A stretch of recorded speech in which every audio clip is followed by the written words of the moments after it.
Olá, você sabia que o câncer de pele é o mais comum em todo o organismo? E que a sua incidência aumenta com o avançar da idade. Por isso, é muito importante a gente saber adotar medidas preventivas e, claro, também saber identificar sinais de alerta para procurar ajuda médica. Por isso, hoje eu converso com um grande especialista, o Dr. Guilherme Gades. Ele é da Sociedade Brasileira de Dermatologia, assessor do Departamento de Oncologia Cutânea.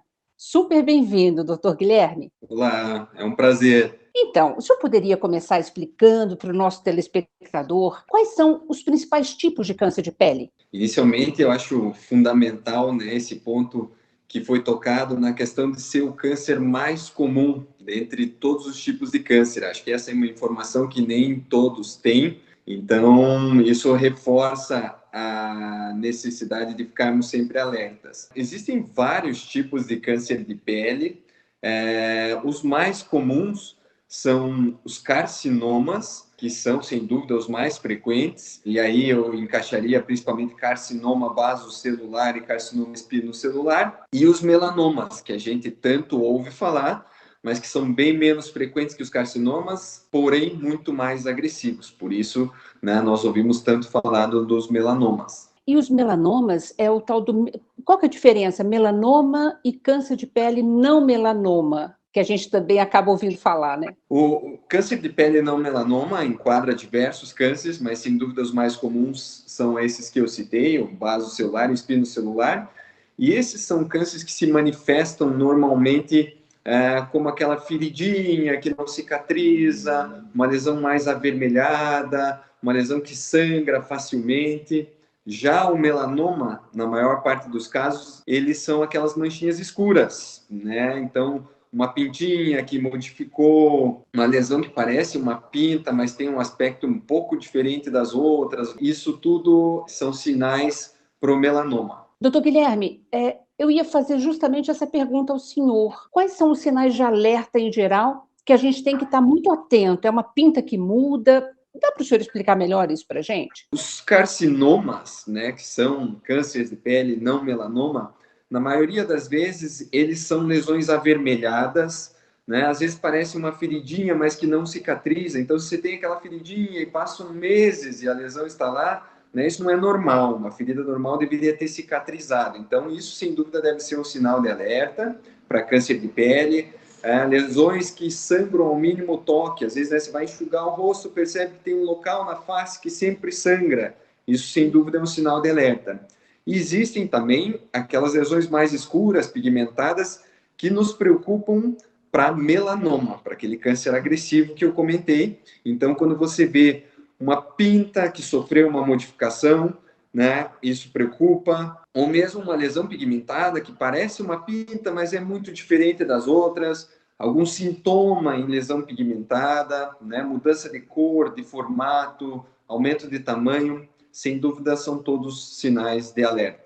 Doutor Guilherme, a idade, nós devemos considerá-la como um fator de risco para o câncer de pele? Sem dúvida, a maior parte dos pacientes que acabam apresentando câncer de pele, né, tem idade mais avançada. Cabe ressaltar que existem exceções, então existe câncer de pele, apesar de raro, em crianças. Então, mesmo em crianças, em pessoas de menor idade, caso note algo diferente, essa procura deve ocorrer, mas o grande ponto é que o maior vilão no câncer de pele é o sol, e nós sabemos que a exposição solar é acumulativa, né? Por isso que os pacientes com mais idade são os que mais sofrem. E talvez esse seja o grande ponto, né, da dificuldade que nós temos em diminuir o número de casos do câncer de pele.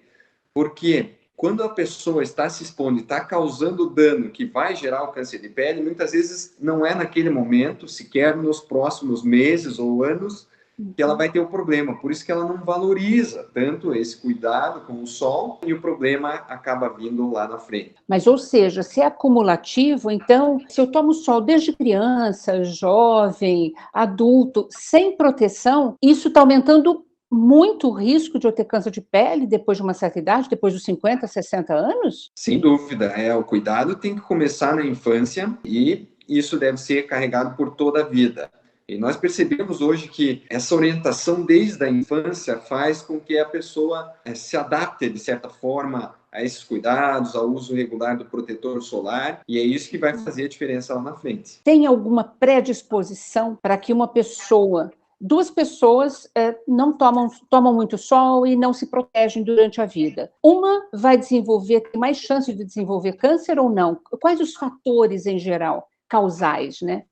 Existem muitos outros pontos relacionados a isso, então a exposição solar, sem dúvida, é o ponto principal, mas existem vários fatores genéticos, cor de pele e assim por diante. Muitas vezes uma pessoa, para ver como a genética é importante, muitas vezes você tem uma pessoa de pele clara que se expõe muito ao sol e acaba passando a vida toda sem um câncer de pele, né? E outra pessoa que, com exposições mais esporádicas e menores, desenvolve um ou até vários cânceres de pele ao longo da vida. Infelizmente, a gente não tem como ter certeza em qual grupo você se enquadra, então a recomendação é que todos se cuidem, mas é óbvio que pele clara, olho claro, né, cabelo claro, ruivo, esses são todos fatores importantes, são peles muito mais sensíveis. Doutor, o senhor mencionou sempre a questão do sol como um fator dos mais importantes para o câncer de pele. Tem um momento que dá mais predisposição, tipo das 10 às 15, como popularmente se diz? É o pior horário para se tomar sol?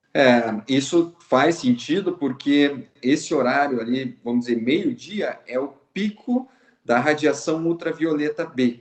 Então, né, ao meio-dia, esse é o UVB, né, que nós chamamos, é justamente o que dá aquela vermelhidão na pele, causa queimaduras solares, e ele tem realmente esse pico próximo ao meio-dia. Por isso, a recomendação de evitar a exposição solar ali entre 10 e 16 horas faz bastante sentido. Cabe ressaltar que existe também a ultravioleta A, que também causa câncer de pele, causa envelhecimento da pele, mas ele não dá aquela vermelhidão. E o UVA, ele tem uma incidência constante durante todo o dia. Inclusive, ele tem a capacidade de atravessar nuvens, né, atravessar vidro.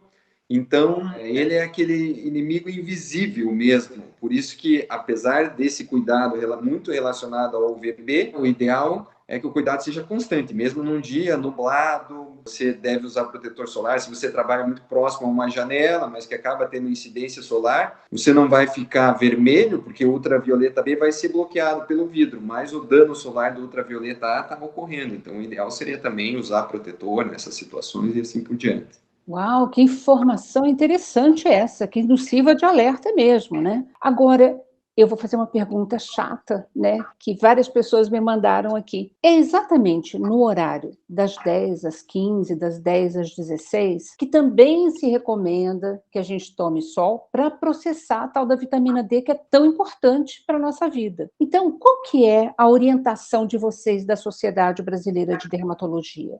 Veja, esse é um tema bastante controverso aí, gera inclusive algumas discussões entre dermatologistas e endocrinologistas. Nós sabemos da importância, né, da exposição solar para essa conversão de vitamina D. O que acontece é que estudos mostram que numa pessoa que tem uma rotina, lógico que a pandemia mudou muito isso, mas que você sai de casa, que você não está acamado, não está internado, essa exposição solar que você acaba tendo ao longo do dia, no seu trajeto, é muito superior do que o mínimo ali necessário.